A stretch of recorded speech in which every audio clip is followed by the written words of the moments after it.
नमस्कार, मैं हूं विनय सिंह। आपका बहुत बहुत स्वागत है। और जैसा कि हमने सोनी कुमारी के जजमेंट आने के तुरंत बाद जो हमने विश्लेषण किया था लगभग 7-8 वीडियो में, इसमें हमने आपको बताया था कि जो विकल्प है वो क्या है। और अभी वही विकल्प आज सामने आ गया। 8,000 युवाओं ने कहा है जिसकी नौकरी 13 जिले में चली गई है, वो सुप्रीम कोर्ट का दरवाजा खटखटाएंगे। समय की बड़ी खबर आ रही है कि सुप्रीम कोर्ट का दरवाजा खटखटाएंगे। 8,000 स्टूडेंट जिनकी नौकरी चली गई 13 जिले में, जो नया विज्ञापन लाने के लिए कहा गया है। 8,000 युवाओं ने जो नौकरी में थे ऑलरेडी, हाई स्कूल टीचर की बहाली में थे, उन्होंने साफ तौर पर कहा है कि अब वो सुप्रीम कोर्ट जाएंगे। उनके पास विकल्प खुला हुआ है। अमूमन एक महीने से लेकर 45 दिन के अंदर सुप्रीम कोर्ट में अपील कर दिया जाता है। और ये उम्मीद की जा रही है कि ये जो स्टूडेंट थे 8,000 युवा, हमने पहला विश्लेषण आपको 21 सितंबर के इवनिंग में ही कर दिया था। पहला विश्लेषण जिसमें हमने बताया था कि कौन कौन सा विकल्प हो सकता है। और उस विकल्प में हमने बताया था कि स्टूडेंट के पास में विकल्प हो सकता है कि वो या तो सुप्रीम कोर्ट चले जाएं या हाई कोर्ट में रिक्वेस्ट पिटीशन डालें। ये दोनों में से कोई विकल्प उनके पास हो सकता था। राज्य सरकार के पास भी ये विकल्प है कि वो इस फैसले के खिलाफ अगर चाहे तो सुप्रीम कोर्ट जाए या फिर वो हाई कोर्ट में रिक्वेस्ट पिटीशन डाले। लेकिन यहाँ पर आरोप ये लग रहा है कि जो राज्य सरकार है वर्तमान में, वो सही चीज़ों को, सही जानकारी को नहीं रखी, और जिसके चलते स्टूडेंट को भुगतना पड़ा। इसलिए स्टूडेंट अब रिस्क नहीं लेना चाहते हैं और वो स्वयं से चाहते हैं कि सुप्रीम कोर्ट में जाएंगे। हमने जैसा आपको पहले भी बताया कि सुप्रीम कोर्ट में आंध्र प्रदेश नियोजन नीति में जो अंतिम जजमेंट आया था, जिसके चलते सोनी कुमारी का मामला इतना तुल पकड़ा, इतना लेट हुआ। इस जजमेंट में सुप्रीम कोर्ट ने साफ तौर पर कहा था कि जो आंध्र प्रदेश के केस में है वो चीज़ों को प्रत्येक राज्य में देखना होगा कि पहला 100% सीट रिजर्व मत कीजिए, कहीं भी मत कीजिए। 100% रिजर्वेशन मत दीजिए, क्योंकि रिजर्वेशन की सीमा 50% है, तो ये देखना होगा। आंध्र प्रदेश नियोजन नीति में यह भी बताया था सुप्रीम कोर्ट ने कि इस प्रकार के नियम को बनाने का अधिकार सिर्फ संसद के पास होता है, राज्य के पास नहीं होता है। तमिलनाडु और जो कर्नाटक में 70% से ज़्यादा रिजर्वेशन है, इसका एक कारण है कि उन्होंने बिल पास करके पार्लियामेंट को भेज दिया था, जो झारखंड सरकार नहीं की। यहाँ पर उनसे चूक हुई।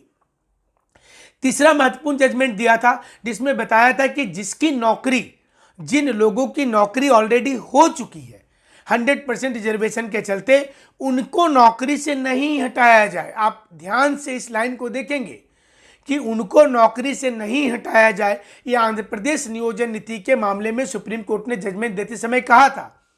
अब सवाल ये उठता है कि राज्य सरकार ने क्या पक्ष सही से नहीं रखा, हाईकोर्ट के पास सही प्रकार से अपनी बातों को नहीं रखा और एक तरफा निर्णय आया। इसलिए 8,000 स्टूडेंट जिनकी नौकरी खतरे में आ गई है, 13 जिले के वो युवा जो नौकरी में थे पिछले 3-4 सालों से, वो अब इस पूरे मामले को लेकर जा रहे हैं सुप्रीम कोर्ट। ये खबर है इस समय में, और अब ये मामला थोड़ा और लंबा जाएगा, क्योंकि ये इतना आसान नहीं दिख रहा है जितना कि जजमेंट आने के बाद लग रहा था। स्टूडेंट सुप्रीम कोर्ट जाएंगे।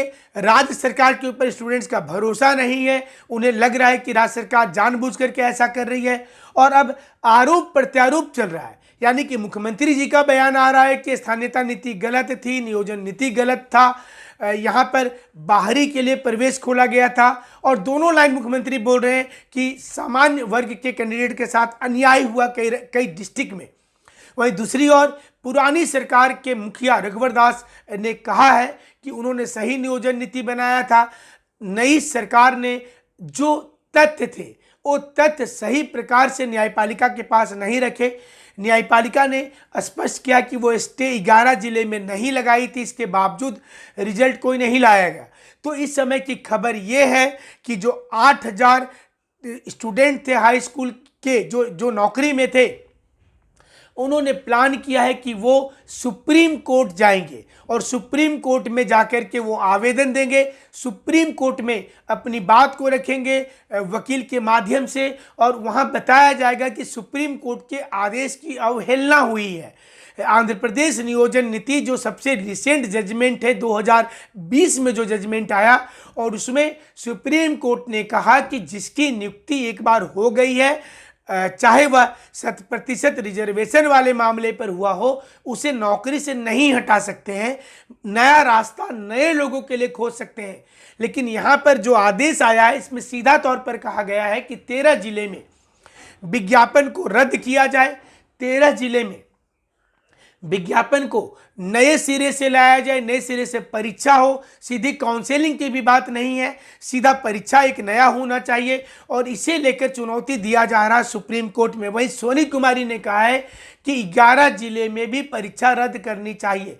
11 जिले में उसी क्रम में 11 जिले को लेकर के फिर से नियुक्ति की कोई गुंजाइश नहीं बचनी चाहिए थी। हालांकि हाईकोर्ट ने अपने जजमेंट में स्पष्ट कर दिया था कि जो केस हुआ था उस केस में कहीं भी 11 जिले को लेकर के कुछ नहीं बोला गया था। मुकदमा सिर्फ इसलिए दायर किया गया था कि 13 जिले में स्टूडेंट के साथ में अन्याय हो रहा है, इसलिए उस 13 जिले में चेंजिंग की बात हम कर सकते हैं, लेकिन 11 जिले में नहीं कर सकते हैं। सोनी कुमारी ने चैनल को दिए गए इंटरव्यू में कहा कि 11 जिले में भी परिवर्तन होना चाहिए, यहाँ भी कैंसिल होना चाहिए।